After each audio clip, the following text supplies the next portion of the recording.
दूसरी तरह की नागरिकता। उसकी उम्र लगभग 11-12 साल होगी, लेकिन वो दूर से ही देखने पर बच्चा लगता है।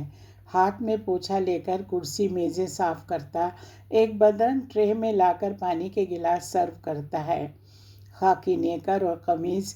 जैसे जैसे वो पास आता है, बच्चे से प्रौढ़ दिखने लगता है। ऐसा जो कभी बैंक के दरवाजे पर पहरा देते हुए दिखता है, या कभी लिफ्ट चलाने वाले के रूप में दिखाई देता है, या निरीह परिस्थितियों से घिरे हुए आदमी के चेहरे में इस तरह का चेहरा कहीं भी दिखाई दे सकता है। माथे पर एक लंबे घाव का निशान उसके संघर्ष का प्रतीक है या दुर्भाग्य का। जो भी हो, घाव ने चेहरे पर एक कठोर रेखा खींच दी है। चेहरे की प्रौढ़ता उसकी लंबाई को काटती जा रही है। पास से वो बौना लगता है।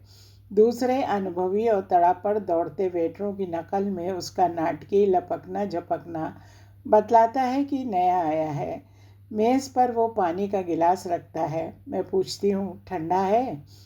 एक उजली मुस्कुराहट के साथ वो बोला, जी हाँ, सचमुच में ठंडा है। चेहरे का खोल बड़ों जैसा है, लेकिन मुस्कुराहट से साफ लगता है कि वो बच्चा है। थोड़ी देर बाद दूसरा वेटर ऑर्डर लेने आया। चाय का ऑर्डर देते हुए मैंने पूछा, ये लड़का नया आया है? क्यों साहब, कुछ गड़बड़ हो गई? नहीं, पहले कभी देखा नहीं इसलिए। पिछले हफ्ते आया है, काम सीख रहा है, रोज़ कई प्याले प्लेट तोड़ देता है। गांव से आया है? जी हाँ। मेरे सवालों से वेटर बचना चाहता है। रेस्तरां में भीड़ बढ़ रही है।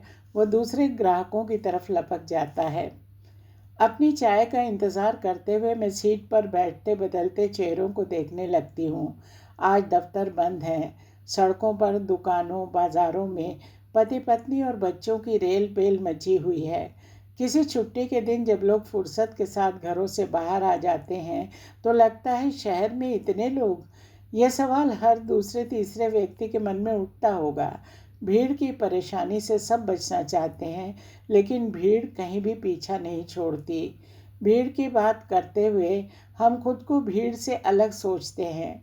ऐसी बात मेरे मन में तब उठी थी जब छोटी छोटी टुकड़ियों में लोगों को गोमती की तरफ मेला देखने जाते देखा था। मुझे लगा कि वे मेला देखने नहीं, मेला बनाने जा रहे हैं। मेला यानी भीड़, भीड़ माने उत्सव, लेकिन उत्सव का अर्थ भीड़ नहीं हो सकता। चाय मेरे सामने रखकर वेटर आगे बढ़ गया। फिर उसी लड़के पर नज़र पड़ती है। वो बड़ी तल्लीनता से सबके गिलासों में पानी उड़ेल रहा है। मजाल है एक बूंद भी मेज़ पर गिर जाए। उसे मालूम है कि गिलास कहाँ तक भरे जाने चाहिए। वो गिलासों को उतना ही भरता है जितने से वे पीने के लिए उठाते समय छलछला ना जाएं। उसका काम है कि वो मेज़ को साफ रखे। गंदा करने का हक तो उनका है जो उस पर खाते हैं। अपने काम में वो कितना बड़ा हो गया है, उसे नहीं मालूम कि उसकी सावधानी से भी रेस्तरां का स्तर बढ़ रहा है। जितनी तन्मयता से वो गिलासों को खाली पाते ही भरने लगता है और भरते समय पानी की मात्रा का ख्याल रखता है। घरों में लोग इतनी ही सावधानी से बच्चों को पालते हैं, उनकी सुविधाओं, इच्छाओं और सुरक्षा की व्यवस्था करते हैं, लेकिन मुझे लगता है कि उसका बचपन एक खाली गिलास की तरह है, जिसे अगर वो खुद भर सका तो भी वो कम से कम अपना बचपन तो वापस नहीं पा सकेगा। तभी 4 स्कूली लड़के आकर सामने की मेज़ पर बैठ गए। उनकी उम्र भी उसी के बराबर रही होगी, पर उनके चेहरे बच्चों जैसे थे। वो लड़का दौड़ कर गया और उनकी मेज़ पर गिलास रख दिए। अचानक उसके चेहरे की प्रौढ़ता लापता हो गई। एक नया चेहरा उग आया, पहले की कई परतों में से निकलकर। स्कूली लड़कों की मेज़ के आसपास वो एक दोस्त की तरह मंडरा रहा था। दूसरे वेटर उसे आवाज़ देकर इधर उधर की मेज़ों पर भेज देते। वो फिर लौटकर लड़कों की मेज़ के पास पहुंच जाता, देखता कि गिलास तो भरे हुए हैं। तब तक पीछे से आवाज़ पड़ जाती कि नंबर 8 की मेज़ पोंछो और पानी लगाओ। लड़के उचक उचक कर ऊंचे स्वर में बातचीत कर रहे थे। शायद किसी खेल के बारे में चर्चा हो रही थी। मैं जानती हूँ इन लड़कों की बातचीत उसके पल्ले नहीं पड़ रही होगी, लेकिन उनकी बात का ढंग और उत्साह उसे उन दिनों की याद दिला रहे हैं जहाँ उसका बचपन छूटा है। मेज़ के इर्द गिर्द वो बराबर चक्कर लगा रहा है, जैसे बचपन के खेल तमाशों का ढेर वहाँ जमा हो।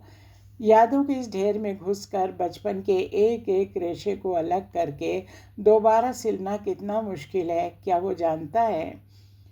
लड़के खा पी कर उठ रहे हैं, वे बिल चुकाते हैं और चल देते हैं। इस सब के बीच उनकी बातों का सिलसिला नहीं टूटता। प्लेटें उठाते हुए उसकी आंखें उनकी पीठ पर चिपक सी गई हैं। वो सारे समय एक भी शब्द नहीं बोला, लेकिन अपनी मुद्राओं और तेवरों से एक क्षण के लिए उनसे अलग भी नहीं हुआ। लड़कों के जाते उसे लगा जैसे कि उसने अपने दोस्तों को फिर से खो दिया है।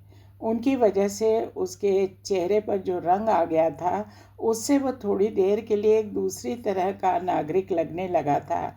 एक ऐसा नागरिक जिसके निर्माण में भी बाप के प्यार से भरा हुआ परिवार का पूरा वातावरण जुटा हुआ हो। तभी उस पर डंडे की तरह एक आवाज़ पड़ी, अबे भोंदू, उधर क्या ताक रहा है? प्याले उठा, मेज साफ कर और पानी लगा। बिल चुकाते समय मैं एक अपराध भाव से भर उठती हूँ और सोचती हूँ कि ऐसे बच्चों के श्रम के शोषण में सारे समाज का अंग होने के नाते क्या हम सब शामिल नहीं हैं? उसके काम करने के ढंग से लगता है जैसे अपना कोई खेल खेल रहा हो। लेकिन क्या ये सच है या समाज का सारा संगठन उसके साथ खेल रहा है?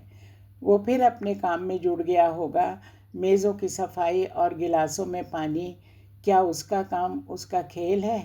नहीं, उसका काम बड़ों का व्यापार है।